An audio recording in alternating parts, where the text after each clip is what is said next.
सोनपुर के जंगल में आज सन्नाटा पसरा हुआ है क्योंकि मौसम के जानकार पक्षियों ने जंगल में भारी बारिश और तूफान की चेतावनी जारी कर रखी है। मिठाई बहन, पता नहीं हमारा क्या होगा। हमारे घर उस भयानक तूफान की मार को नहीं झेल सकते। अगर तूफान आया तो हम सब बेघर हो जाएंगे। मिठाई बहन, टुनी बहन, तूफान के साथ भारी बारिश की भी चेतावनी जारी की है। अगर भारी बारिश हुई तो जंगल में बाढ़ आ सकती है। टुनी चिड़िया तथा मिठाई तोती की तरह सभी पक्षी बहुत परेशान थे, लेकिन चमेली कौवी बहुत खुश थी क्योंकि चमेली कौवी के पति कालू कौवे को विरासत में बहुत बड़ा 2 मंजिला घर मिला हुआ था जो बड़े से बड़े तूफान की मार को झेल सकता था। कालू जी, आज मैं बहुत ज्यादा खुश हूँ। चमेली, लगता है तुम पागल हो गई हो। मौसम के जानकार पक्षियों ने बताया है हम सब पर बहुत बड़ा खतरा मंडरा रहा है। ये बात खुशी की नहीं बल्कि चिंता की बात है। मैं क्यों चिंता करूं? चिंता करे मेरी जुत्ती। आपके दादाजी ने विरासत में हमें इतना बड़ा घर दिया है जो किसी भी तूफान की मार से हिलेगा तक नहीं। चमेली, तुम कितनी मतलबी हो। तुम्हें सिर्फ अपनी चिंता है। अगर बारिश और तूफान आया तो हमारे जंगल के अनेक पक्षी बेघर हो जाएंगे तथा कुछ पक्षियों को बारिश में अपनी जान भी गंवानी पड़ सकती है। कालू जी, आप कीजिए दूसरे पक्षियों की चिंता। मुझे तो बहुत मजा आएगा जब पक्षियों के घर बारिश में टूट जाएंगे। चमेली, मैंने तुम्हारे जैसा मतलबी पंछी नहीं देखा। अगर किसी पक्षी का घर टूटा तो उस पक्षी को मैं अपने घर ले आऊंगा। आहा, ऐसे कैसे ले आएंगे अपने घर? ये घर मेरा है। मैं इस घर में किसी भी पक्षी को नहीं आने दूंगी। कालू जी, अगर आपने किसी भी पक्षी को इस घर में लाने की कोशिश की तो मैं अपने मायके चली जाऊंगी। कालू कौवा चमेली कौवी की बातें सुनकर चुप हो जाता है क्योंकि उसे पता था चमेली कौवी से बहस करने का कोई फायदा नहीं। देखते ही देखते काले घने बादल छा जाते हैं, तेज हवा चलने लगती है और बारिश शुरू हो जाती है। कालू तथा चमेली घर के अंदर चले जाते हैं। मामा, मामा, बाहर कितने जोर की बारिश हो रही है और कितनी तेज हवा चल रही है। मामा, मुझे तो बहुत डर लग रहा है। मामा, मेरी बच्ची, डर मत, मेरे पास आ जा, मैं तुझे अपने पंखों से ढक लेती हूँ। टुनी चिड़िया अपनी बेटी टुनी को पंखों से ढक लेती है। टुनी चिड़िया टुनी को अपने पास सुला लेती है क्योंकि घर के बाहर हो रही तेज बारिश तथा बिजली की गड़गड़ाहट टुनी को बहुत डरा रही थी। अचानक टुनी चिड़िया का घर तेज हवा में हिलने लगता है। मम्मा, मम्मा, ये क्या हो रहा है? हमारा घर क्यों हिल रहा है? मम्मा। टुनी, मेरी बच्ची, हमें इस घर से बाहर निकलना होगा। ये घर टूटने वाला है। टुनी चिड़िया टुनी को अपनी पीठ पर बैठाकर घर से बाहर निकलती है। टुनी चिड़िया के निकलते ही घर टूटकर पानी में बह जाता है। हे भगवान, कितनी जोरदार बारिश हो रही है। हर तरफ पानी ही पानी है। मैंने तो इतनी जोरदार बारिश तथा तूफान नहीं देखा। तूफान तथा बारिश की वजह से सभी पेड़ हिल रहे थे। टुनी चिड़िया को कहीं भी बैठने के लिए जगह नहीं मिल रही थी। बारिश में टुनी चिड़िया इधर उधर भटक रही थी। मम्मा, मम्मा, मुझे बहुत ठंड लग रही है। हर तरफ पानी ही पानी है। मम्मा, अब हम कहाँ जाएंगे?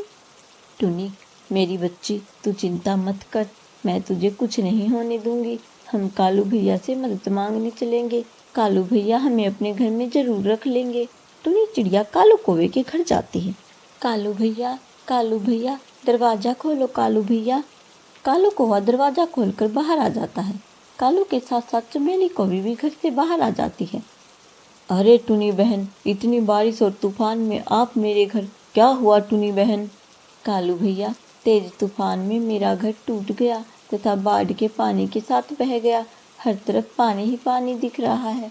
कालू भैया, आप मुझे अपने घर में कुछ दिनों के लिए रहने दीजिए ना। कालू कौवे के बोलने से पहले ही चमेली कौवी बोलती है। आहा, ऐसे कैसे?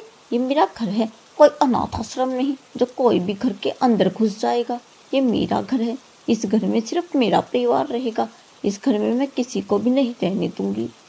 चमेली, टुनी बहन आज बहुत बड़ी मुसीबत में है। अगर हम टुनी बहन की मदद करेंगे तो कल को टुनी बहन हमारी मदद करेगी।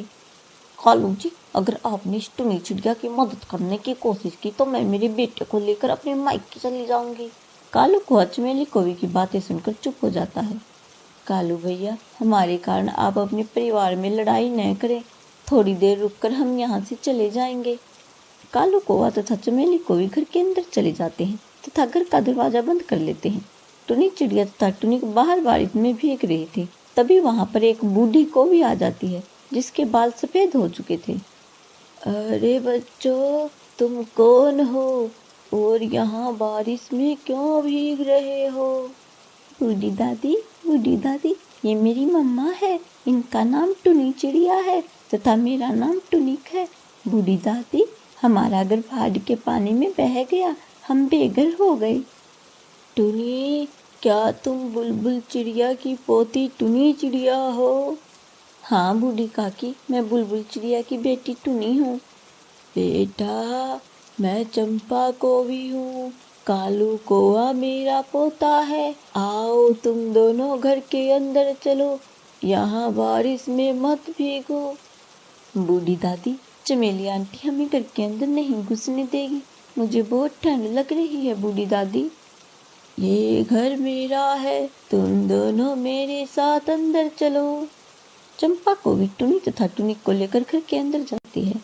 क्यों रे काले कलूटे काले कौवे, तुम टुनी चिड़िया को घर के अंदर क्यों नहीं आने दे रहे? बूढ़ी दादी, मैं टुनी चिड़िया को घर के अंदर रखना चाहता था, लेकिन चमेली कौवी ने मुझसे कहा अगर मैं टुनी चिड़िया को घर के अंदर आने दूंगा तो चमेली कौवी घर छोड़कर चली जाएगी। चमेली, क्या तुम्हें पता है, जब कालू बिल्कुल छोटा सा था, कालू के माता पिता की एक एक्सीडेंट में मौत हो गई। उस समय मैं और तुम्हारे दादाजी दाने दाने के मोहताज हो गए थे। उस समय अगर बुलबुल चिड़िया और धम्मू चिड़ा हमारी मदद नहीं करते, हम सब तो भूखे ही मर जाते। बूढ़ी दादी, मुझे माफ कर दो, मुझे अब समझ में आ गया है, हमें मुसीबत में फंसे पंछी की मदद करनी चाहिए। चमेली बेटा, अगर हम आज किसी मुसीबत में फंसे पंछी की मदद करेंगे तो कल को वो पंछी हमारी मदद करेगा। इसलिए हमें हमेशा मुसीबत में फंसे हुए की मदद करनी चाहिए। टुनी तथा टुनिक को दादी के आने से आसियाना मिल जाता है।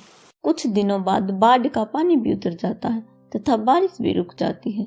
कालू कौवा तथा चमेली कौवी टुनी चिड़िया के लिए नया घर तैयार करते हैं। उसके बाद टुनी तथा टुनिक अपने नए घर में हंसी खुशी रहने लगते।